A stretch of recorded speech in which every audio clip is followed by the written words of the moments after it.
کہ ابرہہ لالچی بادشاہ ہمارے اللہ پاک کے گھر کو گرانے کے لیے آ رہا ہے تو وہ بہت زیادہ گھبرا گئے۔ وہ ابرہہ کے بھاری لشکر کا مقابلہ کر ہی نہیں سکتے تھے، وہ بیچارے کمزور تھے۔ مکے والے مکہ چھوڑ کر آس پاس کی پہاڑیوں پر چلے گئے۔ انہوں نے سوچا کہ ہم مکے سے ایک کام کرتے ہیں کہ نکل کر کسی پہاڑی پہ چلے جاتے ہیں تاکہ ہم لوگ بچ جائیں، ورنہ وہ ہمیں بھی مار دے گا۔ پھر کیا ہوا؟ پھر یہ ہوا کہ ہمارے پیارے نبی حضرت محمد صلی اللہ علیہ وسلم کے دادا تھے، ان کا نام تھا حضرت عبد المطلب۔ کیا نام تھا؟ عبد المطلب۔ گڈ۔ تو وہ اللہ کے رسول صلی اللہ علیہ وسلم کے دادا تھے۔ انہوں نے اللہ سے دعا کی کہ اے اللہ اپنے گھر کی یعنی بیت اللہ شریف کی حفاظت فرما۔ ہمارے پاس نہ تو طاقت ہے، نہ اسلحہ ہے، نہ اس اتنے بڑے لشکر سے لڑنے کی ہمت۔ اور انہوں نے دعا کی کہ یا اللہ اگر آپ نے اپنے گھر کی حفاظت نہ کی تو کل یہاں آپ کے گھر میں کوئی بھی نہیں آ سکے گا، لہذا آپ اس گھر کی حفاظت فرمائیں تاکہ مسلمان یہاں آپ کے گھر میں آ کر آپ کی عبادت کر سکیں۔ سمجھ آئی؟ گڈ۔ اب یہ جو بادشاہ اپنے لشکر کے ساتھ نکلا تھا یمن سے، وہ یہاں سے نکلا تھا۔ وہ چلتا چلتا جب بالکل مکے کے قریب آ پہنچا تو وہاں رات ہو گئی۔ جب رات ہو گئی تو اس نے سوچا کہ آج رات ہم یہیں رک جاتے ہیں اور کل صبح پھر ہم لوگ نکلیں گے اور کعبے کی طرف جائیں گے اور نعوذ باللہ کعبے کو گرائیں گے۔ یہ ان کا ارادہ تھا۔ اب جب وہ لوگ وہاں پر رک گئے اور انہوں نے وہاں پر پڑاؤ ڈالا، مطلب اسٹے کیا وہاں پر، اس بادشاہ نے اور اس کے لشکر نے، تو پھر پتہ ہے کیا ہوا؟ پھر اللہ پاک نے اپنی طاقت سے ایک نظام چلایا۔ اور وہ کیا کیا؟ اللہ پاک نے بہت سارے ہزاروں لاکھوں پرندوں کو بھیج دیا۔ ان کا نام تھا ابابیل۔ کیا نام تھا؟ یس، میں کل پوچھوں گا آپ سے کہ وہ کون سا پرندہ تھا جو یہ آیا تھا، ٹھیک ہے؟ تو آپ نے نام بتانا ہے۔ تو اللہ پاک نے بہت سارے لاکھوں پرندوں کو بھیج دیا، اور وہ لاکھوں پرندے کون تھے؟ ابابیل تھے۔ تو ان پرندوں کی چونچ میں اور ان کے جو ہاتھ اور پنجے ہوتے ہیں ان میں اللہ تعالیٰ نے کنکریاں دے دی تھیں کہ یہ جاؤ اور اس پورے لشکر کے اوپر بارش کے قطروں کی طرح ان کے اوپر یہ سارے کے سارے جو کنکر ہیں ان کو گرانا شروع کر دو، ان کو گولی کی طرح مارنا شروع کر دو۔ تو بھائی اللہ تعالیٰ کے بات مان کر پرندوں نے عمل کرنا شروع کر دیا، اور ان پرندوں نے ایک پرندے نے اپنی چونچ میں اور اپنے پنجوں میں کنکریاں لے لی، یعنی کہ چھوٹے چھوٹے پتھر لے لیے، اور اس پورے مجمع میں اس پورے لشکر کے اوپر کنکریوں کو برسانا شروع کر دیا، جیسے پانی برستا، بارش آتی ہے نا، کیسے آتا ہے؟ تو بارش کے قطرے کیسے ہمارے چہرے پہ گرتے ہیں، یہ ایسے کس طرح گرتے ہیں؟ تو اس طرح سے بارش کے قطروں کی جگہ ان ابابیل پرندوں نے کنکر پھینکنا شروع کر دیے۔ وہ اتنی تیزی سے کنکر پھینکنا شروع کیے کہ ان لوگوں کے منہ پہ لگ رہے تھے، سر پہ لگ رہے تھے، پیروں پہ لگ رہے تھے، ہاتھوں پہ لگ رہے تھے۔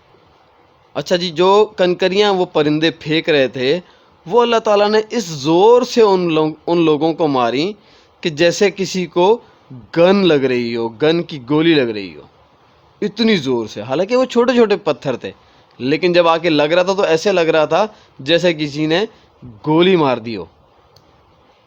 یوں اللہ تعالیٰ نے سارے کے سارے ابرہہ کے لشکر کو برباد کر دیا، وہیں ختم کر دیا۔ وہ اللہ تعالیٰ کے گھر کے پاس پہنچ بھی نہ سکے۔ ان کا ارادہ کیا تھا؟ اللہ تعالیٰ کے گھر پہ پہنچو، ان کا گھر گرانا، مگر اللہ تعالیٰ نے کیا کیا؟ ان پہ ابابیل پھینکی تو ان کو پتھر لدے ڈولیوں کی طرح، پھر وہ وہیں مر گئے۔ گڈ حلیمہ۔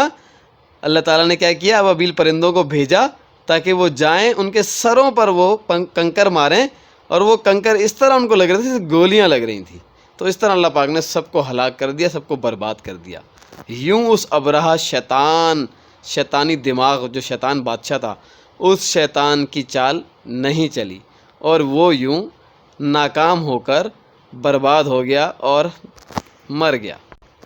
اب مکے والے جو رہنے والے تھے آس پاس اللہ کے گھر کے پاس، وہ جو پہاڑوں پر چڑھ گئے تھے اس خوف سے کہ وہ ابرہہ بادشاہ آ رہا ہے اور اس کا لشکر آ رہا ہے اور ہمیں مار دے گا یا اللہ کے گھر کو گرا دے گا، تو ان کے ساتھ کیا ہوا؟ انہوں نے جب یہ حال دیکھا کہ اللہ تعالیٰ نے اپنے گھر کی ایسی حفاظت کی ہے کہ کسی کی مجال ہی نہیں ہوئی کہ وہ اللہ تعالیٰ کے گھر کو گرا سکے. ابرہہ کے لشکر میں ہاتھی بہت تھے، اس لیے ابرہہ اور اس کے لشکر اصحاب الفیل یعنی ہاتھیوں والے مشہور ہوئے. اس لشکر کی تباہی کا حال قرآن مجید کے آخری 30ویں پارے سورہ فیل میں بیان ہوا ہے. ٹھیک ہے بچوں، تو کیسی لگی آپ سب کو کہانی؟ اچھی لگی نا؟ میں کل آپ سے دوبارہ پوچھوں گا اس کہانی کے بارے میں، اور آپ نے مجھے بتانا ہوگا کہ اس پرندے کا نام کیا تھا. او گڈ حسین علیمہ. اور اس بادشاہ کا نام کیا تھا، شیطان بادشاہ کا؟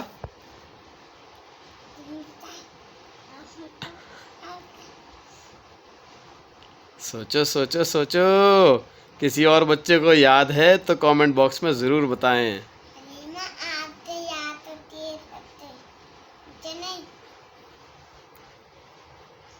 بھائی ابھی تو سنائیے، آپ کو حسین کیوں نہیں یاد ہوتا آپ کو؟ بتائیں. کل کیسے بتائیں گے پھر؟ ابھی بھول گیا آپ. اس کا نام تھا ابرہہ. کیا تھا؟ ابرہہ. اور اللہ کے گھر کو کیا بولتے ہیں؟ نہیں، مکہ تو شہر کا نام ہے جہاں اللہ کا گھر ہے. اللہ کے گھر کو کیا بولتے ہیں؟ میں بتاؤں؟